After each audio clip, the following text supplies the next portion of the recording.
Hello everyone, कैसे हैं आप सब। आई होप आप सब अच्छे होंगे। आज की जो अपनी क्लास है वो रहने वाली है सीक्वेंस एंड सीरीज की। और सबको पता है कि यहाँ से जो क्वेश्चन आएंगे वो 2 से 3 क्वेश्चन आएंगे आपके एग्जाम में। ये क्लास शुरू से लेके एंड तक जरूर देखना, आपके 2 से 3 क्वेश्चन सारे आराम से अटेम्प्ट हो जाएंगे। तो चलिए शुरू करते हैं। आर्थमेटिक प्रोग्रेशन, एपी क्या होता है। सबसे बड़ी बात, एपी जो होता है उसकी जो सीरीज होती है या फिर सीक्वेंस होती है, उनका कॉमन डिफरेंस सेम होता है। नहीं समझे मतलब, मान के चलो एक मेरे पास सीक्वेंस है 1 2 3 4 5। अब अगर मैं इनका डिफरेंस बोलूँ आपको तो आप कैसे चेक करोगे, मैम ये भी गैप 1 का, ये भी गैप 1 का, ये भी गैप 1 का और ये भी गैप 1 का। तो जो इनके बीच का डिफरेंस है वो क्या आ रहा है, सेम। ये जो डिफरेंस होता है इसी को किससे डिनोट किया जाएगा, डी। ये जो होता है ये मेरे पास क्या कहलाती है, फर्स्ट टर्म। क्या कहलाती है, फर्स्ट टर्म। अब मेरे पास कितनी टर्म्स है, टोटल 5, तो ये क्या कहलाते हैं, टोटल नंबर ऑफ टर्म्स। ठीक है। सबसे पहला जो फॉर्मूला निकल के आता है वो आता है टोटल नंबर ऑफ टर्म्स का, ए प्लस एन माइनस 1 डी। ये सब बता दिया। ए का मतलब क्या है, फर्स्ट टर्म है। डी का मतलब क्या, डिफरेंस है। एन का मतलब क्या है, नंबर ऑफ टर्म्स है। इसके अलावा जो सेकंड मेरे पास होता है वो होता है एस एन का। सम निकालना है इन सब का इस तरीके से। तो सम निकालने का होता है N by two, 2a plus N minus का 1 डी। ये होता है मेरे पास किसका, एस एन का फॉर्मूला। इसके अलावा अगर बात करें, एस एन एक और तरीके से निकल सकता है एन बाई टू। जब आपको फर्स्ट और लास्ट टर्म गिवन हो तो उसको ऐड कर देना। तो तीनों फॉर्मूले आपको क्लियर होंगे। अब बात करते हैं some important points about AP. सबसे पहला ही पॉइंट मेरे पास एपी का क्या है कि जब भी मैं एपी को किसी कांस्टेंट नंबर से मल्टीप्लाई करूं या फिर ऐड करूं या सब्ट्रैक्ट करूं या मेरे पास ये लगा लो डिवाइड करूं, तो रिजल्टेंट जो एपी आता है, जो रिजल्टेंट आएगा वो भी क्या आएगा, एपी आएगा। नहीं समझे। जैसे मेरे पास एपी थी ये 1357, ये एपी है। मान के चलो मैंने इसको एक कांस्टेंट नंबर 2 से मल्टीप्लाई कर दिया, 2 3 6, 2 5 10, 2 7 14। तो अब इनका गैप चेक करना, 4 4 4। तो ये भी एक क्या आएगी, एपी आएगी। समझ गए। सेकंड जो पॉइंट मेरे पास है, सेकेंड पॉइंट मेरे पास आता है कि अगर आपको 3 नंबर लेट करने हैं एपी में, अगर आपको 3 टर्म्स लेट करनी है एपी में तो आप क्या लेट करोगे, ए माइनस डी, ए प्लस डी। ये आपकी 3 टर्म्स लेट करनी है आपको ऑलवेज। अगर आपको 4 टर्म्स लेट करनी पड़ जाए तो क्या लेट करोगे भाई, ए माइनस 3 डी, ए माइनस डी, ए प्लस 3 डी, ए प्लस डी। ये 4 टर्म्स आपको लेट करनी है। थर्ड जो मेरे पास है, अगर मेरे पास A B C 3 terms AP में है तो वो हमेशा ये वाला चीज फॉलो करेंगी। कब होंगी, जब ए बी और सी किस में होंगी, एपी में। तो twice of B is equal to A plus C हो जाएगा। फोर्थ पॉइंट है कि जो डिफरेंस होता है हमारे पास वो जीरो भी हो सकता है, वो मेरे पास नेगेटिव भी हो सकता है और वो मेरे पास पॉजिटिव भी हो सकता है। तो ये कुछ एक पॉइंट आपको यहाँ पे याद रखने हैं। ठीक है। अब देखिए क्वेश्चन, ये एग्जाम में आया हुआ क्वेश्चन है। If 7th and 30th term, जो 7वीं टर्म है और जो 30th टर्म है वो क्या है मेरे पास, 34 और 64। अब इसको लिखेंगे कैसे, एन 7 है तो a plus 6d is equal to 34, a plus 12d is equal to 64। Minus कर दो, माइनस करने के बाद ये कट हो जाएगा, ये माइनस का 6d और ये माइनस का 30। Minus will be cut minus और d मेरा यहाँ से निकल के आएगा 30/6 विच इज 5। तो d की वैल्यू मेरे पास कितनी आ गई, 5। अब आपको a पता करना है तो आप किसी भी एक इक्वेशन में डाल दो, इसमें डाल दो, a प्लस 6 5 34। तो a मेरे पास यहाँ से कितना आ जाएगा, 34 माइनस 34। तो आपको दो चीजें पता लग गई कि a क्या है, मेरे पास 4 है और मेरे पास d कितना है, 5 है। पता लग गई।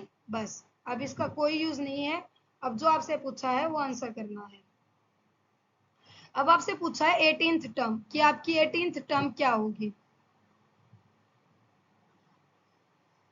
तो 18th टर्म को a प्लस 17d लिखा जाएगा। 4 प्लस 17 इंटू 5, 17 पंजे 85 और 4 89। Option number 3 is correct. The sum of first 6 term of an arithmetic progression is 42। इसका मतलब क्या है कि आपको Sn गिवन कितना है 42। अब इसका मतलब भी क्या है, 6th टर्म का n कितना है यहाँ पे 6 निकालना एक बार। n/2 2a plus n minus 1d करोगे तो 6 यहाँ पे पुट होगा तो 6/2 3 2a plus 6 minus 1 5d is equal to 42। 3 से इसको कट करोगे तो 40। यहां से आपके पास क्या निकल के आया है, यहां से आपके पास निकल के आया है 2a plus 5d is equal to 40। Done. अब आगे बात करते हैं।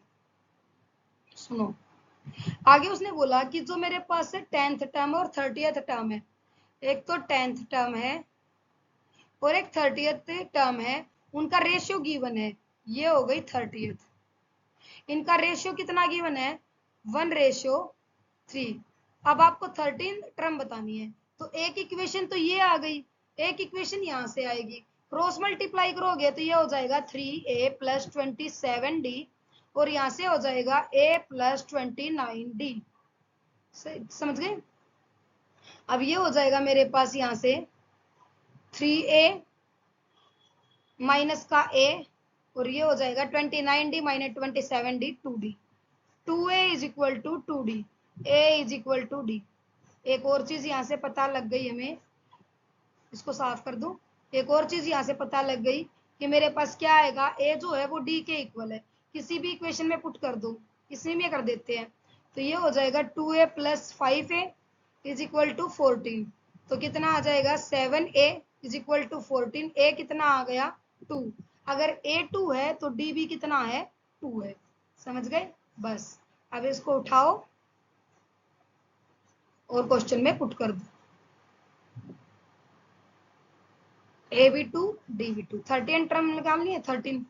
तो a प्लस 12d, ये 2 प्लस 12 इंटू 2, 12 दूनी 24 और 2 26। कर लोगे इस तरीके से क्वेश्चन, बताओ भाई जल्दी से हो जाएगा। अब जो नेक्स्ट मेरे पास निकल के आता है, एक सेकंड भाई,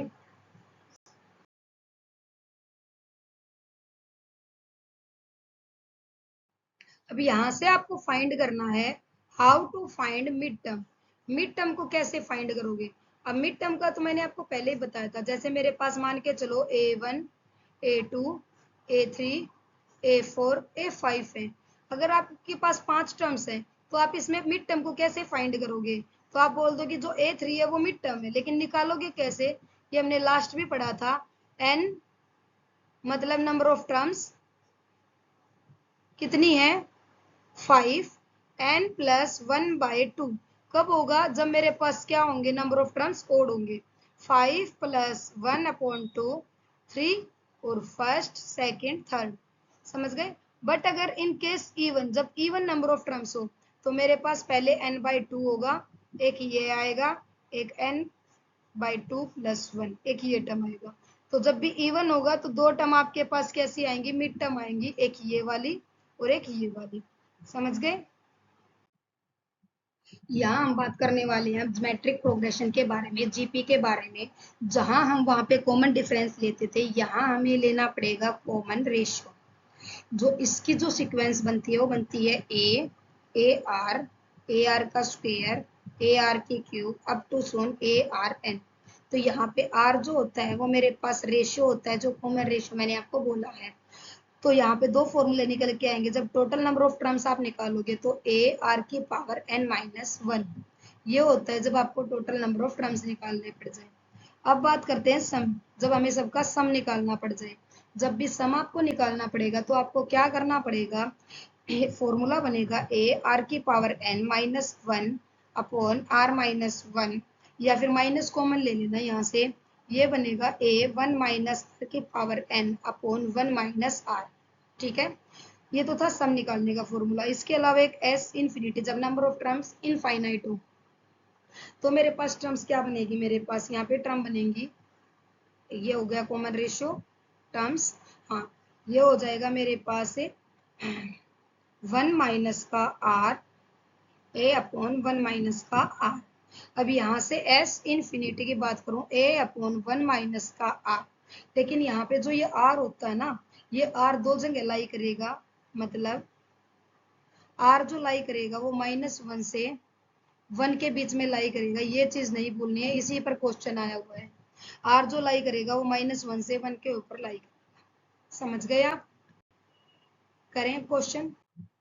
इसके भी कुछ इंपॉर्टेंट पॉइंट होते हैं मेरे पास।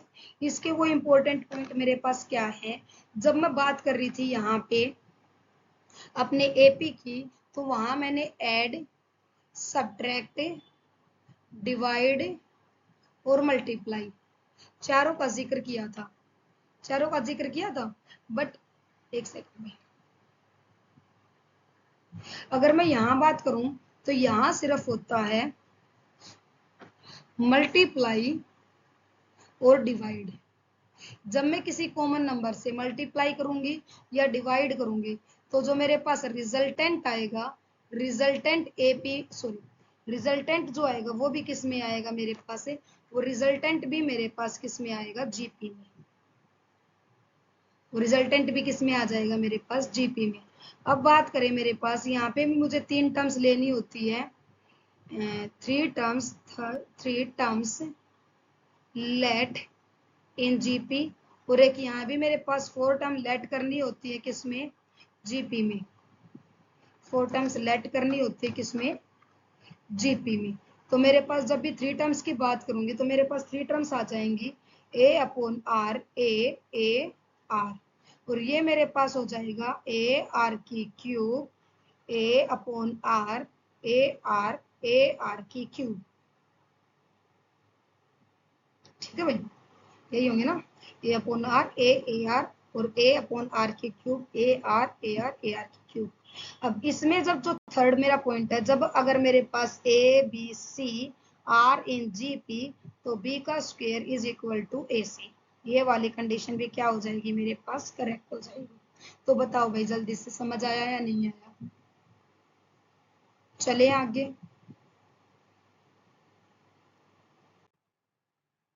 देखो यहाँ पे क्वेश्चन में क्या बोला है कि जो सम है इनफाइनाइट टर्म्स का वो 1/5 टाइम है सम ऑफ ऑड टर्म्स का। अभी इनफाइनाइट का फॉर्मूला हमने पढ़ा था, क्या था, ए वन माइनस का आर, ये 1/5 है, और ये मेरे पास यहाँ पे मेरे पास हो जाएगा वन ए अपॉन वन माइनस का आर का स्क्वायर। बस कुछ नहीं है, इसको सोल्व कर दो, ए अपॉन वन माइनस आर और ए अपॉन 5 - 5 आर का स्क्वायर, ऐसे लिख लो। अब इसकी इससे मल्टीप्लाई कर दो, या फिर ये तो कट हो जाएंगे आपस में, ये कट हो जाएंगे तो मेरे पास क्या लिखा जाएगा, इसको साफ कर देगा। ये अगर मेरे पास कट हो जाएंगे तो ये मेरे पास लिखा जाएगा 1/1 माइनस आर, और ये हो जाएगा 1/5 1 माइनस आर का स्क्वायर। बस क्रॉस मल्टीप्लाई आप कर देना, क्रॉस मल्टीप्लाई करोगे तो आपके पास आर की दो वैल्यूज निकल के आएंगी, और आर की वैल्यूज हमें कौन सी लेनी है, जो लेस देन होगी कितने से, वन से। समझ रहे हो ना, -1 से 1 के बीच में लाई करता है, तो मेरे पास 1 से कम होनी चाहिए मेरे पास ये वैल्यू। समझ गए? अगर 1 से कम होगी तो मेरे पास आंसर आएगा -4/5। सिर्फ ये आपको चेक करना है, ये आपको सिर्फ क्रॉस करके देखना है, इसमें कुछ ज्यादा नहीं है, इसीलिए मैंने नहीं करवाया। ठीक है, देखो भाई, ये जो क्वेश्चन है ये आपका जीपी बेस्ड क्वेश्चन है। जीपी बेस्ड क्वेश्चन, जब भी आपको कोई कांस्टेंट नंबर की पावर रेज कर रहा है, पावर रेज कर रहा है तो पावर को ही उठा लो, 1/3 1/9 1/27 अप टू, सुनिए, इनफाइनाइट तक टर्म्स आ रही है। इनफाइनाइट का क्या होता है फॉर्मूला, 1 ए अपॉन 1 माइनस का आर। ए कितना है, 1/3, और आर कितना निकालोगे, 1/9 इंटू में 3/1, क्योंकि इसका और इसका रेशो तो निकालते ना, बी अपॉन ए, तो मेरे पास ये कितना आ जाएगा, 1/3। आर कितना आ गया, 1/3। पुट कर दो 1/3, 1 माइनस का 1/3, तो ये आ जाएगा मेरे पास 2/3, 1/3 इंटू में 3/2, ये आ जाएगा 1/2। मेरे पास कितना आ गया ये 1/2। अब मेरे पास आगे सुनना ध्यान से, एक जो बेस टर्म है ना, अगर वो सेम है, अगर बेस टर्म जो है वो मेरे पास सेम है, तो उसी की पावर कर दो, 9 की पावर 1/2, तो ये किसका होता है 3, ऐसे कर लो, चाहे 3 का स्क्वायर उसकी पावर 1/2, तो ये कट कर देगा ऐसे, तो मेरे पास आंसर कितना आ जाएगा 3। या फिर ऐसे 1/2 के नाम का ऐसे स्क्वायर रूट निकालो, ये कितना आ जाएगा 3। समझ गए? देखो मेरे पास ये जो क्वेश्चन है ना, ये मेरे पास इसमें दो चीजें बेस्ड हैं। कौन सी दो चीजें हैं, मतलब दो चीजों को मिला के बनाया है, दो सीक्वेंस मिला रखी है। एक सीक्वेंस तो मेरे पास बन रही है 1/2 प्लस 1/2 की क्यूब प्लस 1/2 की पावर 5 अप टू सुन इन्फिनिटी। एक बन रही है 1/3 का स्क्वायर 1/3 की पावर 4 1/3 की पावर 6 अप टू सुन इन्फिनिटी। अब बात करते हैं इस वाली टर्म्स की।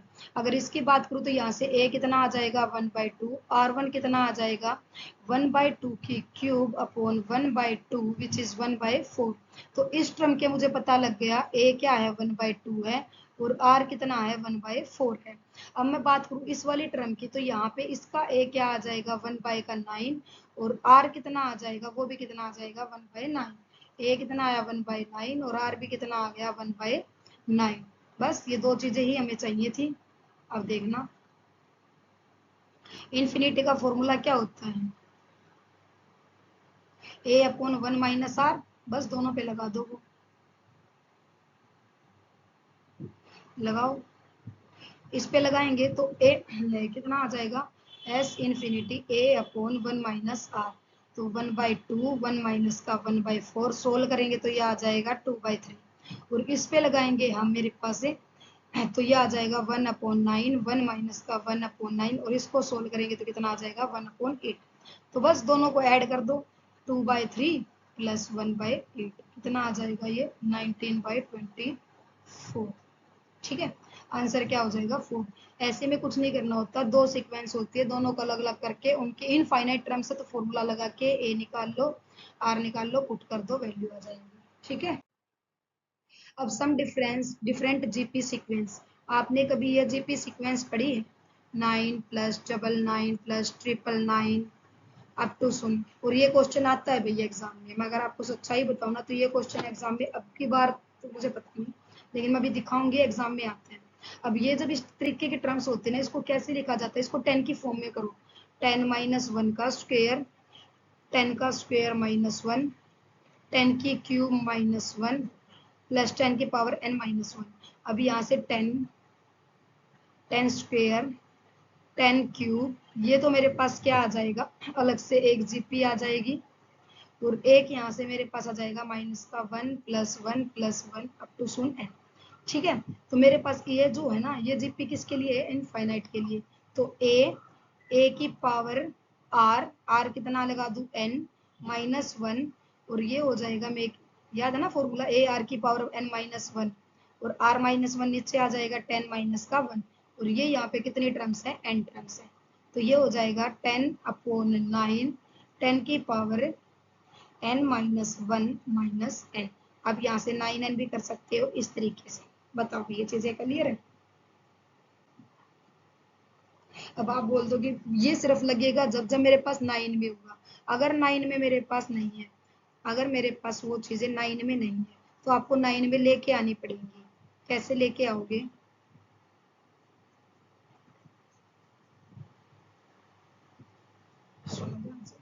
अगर मैं यहाँ पे टर्म्स लिख दूं कि मेरे पास 7 plus 777 plus 777 plus up to सुन, तो आप ऐसे थोड़ी करोगे 10 माइनस का 3 नहीं, पहले इसको 9 बनाना पड़ेगा। 9 बनाने के लिए 7 यहाँ से कॉमन निकाल लो, 1 प्लस 11 प्लस 111 अप टू सुन। अब 9 से मल्टीप्लाई 9 से डिवाइड, 9 से मल्टीप्लाई करेंगे तो ये आ जाएगा 9 99 999 और ये ऐसे, तो 7/9, और इसका तुम्हें पता है 10 की पावर n माइनस का 1 अपॉन में 9 माइनस का n, कुछ भी तरीके से उसको आपको याद रखना है। ठीक है, तो ये फॉर्मूला था, बताओ याद हो जाएगा? बताओ, तो यहाँ से क्वेश्चन आया है, मैं आपको करने के लिए खुद से ही दूंगी। देखो ये वाला क्वेश्चन, ये अब करना आपको खुद से ही पड़ेगा। ठीक है, मुझे आप इसका कमेंट सेक्शन में आंसर बता देना कि इसका आंसर क्या होगा। देखो, डिफरेंस मेथड जो है वो एक एग्जांपल से मैं आपको समझाने वाली हूँ। एग्जांपल क्या है, एग्जांपल लिख लो आप मेरे साथ, क्योंकि वैसा सेम एग्जांपल क्वेश्चन पूछा भी जाता है। तो वो हो जाएगा 1/2, 3/4, 7/8, 15/16 अप टू सम। अब इस ये जो है ना, ये वैसे तो आपको समझ में नहीं आएगी। ये डिफरेंस मेथड क्या होता है, इसको 1 से माइनस कर दो, 1 माइनस का 1/2, 1 माइनस का 1/4, 3/4 ही आएगा, प्लस 1 माइनस का 1/8, प्लस 1 माइनस का 1/16, इस तरीके से। अब आप अगर आप देखोगे तो 1 1 1 निकल आएंगे। ये कितने टाइम्स है, n नंबर ऑफ टाइम्स है। और ये 1/2, 1/4, 1/8, 1/16, ये मेरे पास क्या बना रही है, एक जीपी बना रही है। तो इस पे जीपी का फॉर्मूला लग जाएगा, ये नंबर ऑफ टाइम्स n हो जाएगी। तो ये होता है डिफरेंस मेथड। और ये डिफरेंस मेथड का देखो, सुन लो ध्यान से, ये हमेशा याद कैसे रखना है कि आपको नंबर की टर्म्स ऐसे इंडिविजुअल कुछ भी फेंक रखी है, आपको 1 से माइनस करना है। अब वो देखना है कि 1 से कौन सा नंबर माइनस करो कि 1/2 आ जाए, 3/4 आ जाए। थोड़ा सा वहां पे दिमाग लगेगा, हालांकि ये अब तक आपके एस्टेट पीजीटी में नहीं पूछा गया, ये जेई मेन का था तो वहां से मैंने उठा लिया। देखो, यहाँ पे हम बात करेंगे एएम की, जीएम की और एचएम की। अर्थमेटिक मीन कुछ नहीं होता, मीन ही होता है। से फॉर्मूला वही लगेगा, sum of observation upon total number of observation. ठीक है, ज्योमेट्रिक मीन की बात करें, अब ये तो आप निकाल सकते हो ना, a plus B plus C, 4 terms है, अपॉन में 4। ये ज्योमेट्रिक मीन क्या होता है, जितनी भी नंबर ऑफ टर्म्स है वे आपस में मल्टीप्लाई हो जाएंगे और ऊपर उतनी ही पावर हो जाएगी 1/n। एन हार्मोनिक मीन जो होता है ना, वो अर्थमेटिक मीन का जो क्या होता है, रेसिप्रोकल ही होता है। तो मेरे पास ये क्या आ जाएगा, 1/a1 plus 1/a2 plus 1/a3 plus up to सुन 1/an। अब ये चीजें क्लियर हो गई आपको, जल्दी से बताओ, फिर आगे मूव ऑन करते हैं। ठीक है ना, अब आपको अर्थमेटिक मीन नंबर इंसर्ट करने हैं बिटवीन ए एंड बी। जैसे मैं आपको बोल दूं कि ये ए है, ये बी है, ये आपको गिवन मिलेगा, और इसके बीच में आपको इस तरीके से नंबर इंसर्ट करने हैं। समझ गए, तो ये आपसे नंबर पूछना चाहता है। अब ये बात सुनो, हम कैसे निकालते थे, ए प्लस डी, इस तरीके से सीक्वेंस निकालते थे। अगर A1 की बात करूँ तो A1 कैसे निकलेगा, इस ए में डी प्लस होगा। A2 कैसे निकलेगा, इसमें 2d प्लस होगा।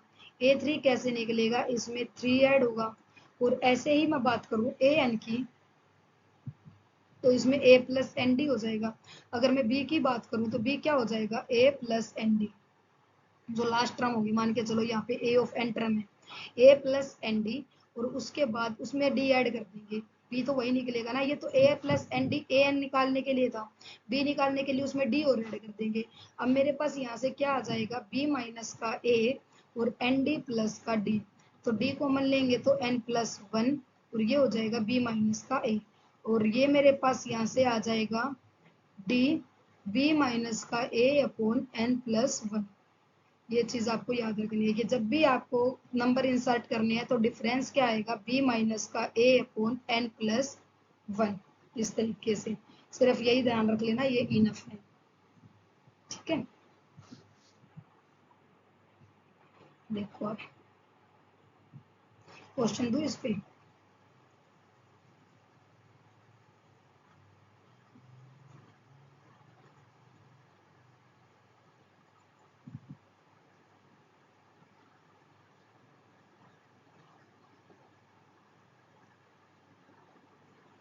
क्वेश्चन देखो, क्वेश्चन मेरे पास यहाँ पे मेरे पास है।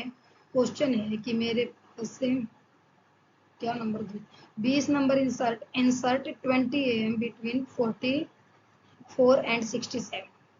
मिल गया क्वेश्चन, देखो, insert insert 20 arithmetic mean between 4 and 67। अब कैसे करोगे, a क्या है 4, b क्या है 67, और इंसर्ट कितने करने, n क्या है नंबर ऑफ टर्म्स 20, d निकाल दो। 4 b माइनस a ना, d कैसे निकलेगा, b माइनस ए 67 माइनस 4 अपॉन 20 प्लस 1। तो 67 माइनस 4 ये मेरे पास कितना आ जाएगा 63/21, कितना आ जाएगा 3। तो डी अगर मेरे पास 3 है, फर्स्ट टर्म 4 है, तो आप निकाल दोगे 4, 4 और 3 7, 7 और 3 10, 10 और 3 13, 13 और 3 16, 16 और 3 19, 19 और 3 22, इस तरीके से। समझ गए? यहाँ पे रिलेशनशिप बताना एम जीएम और एचएम में। तो सबसे पहला ही रिलेशन क्या होता है, जो अर्थमेटिक मीन होता है वो ग्रेटर देन इक्वल टू होता है ज्योमेट्रिक मीन के। ज्योमेट्रिक मीन जो होता है वो ग्रेटर देन इक्वल टू होता है इसके हार्मोनिक मीन की। और सेकंड मेरे पास यहाँ पे क्या आएगा, जो ज्योमेट्रिक मीन होता है वो होता है multiply of arithmetic mean and harmonic mean.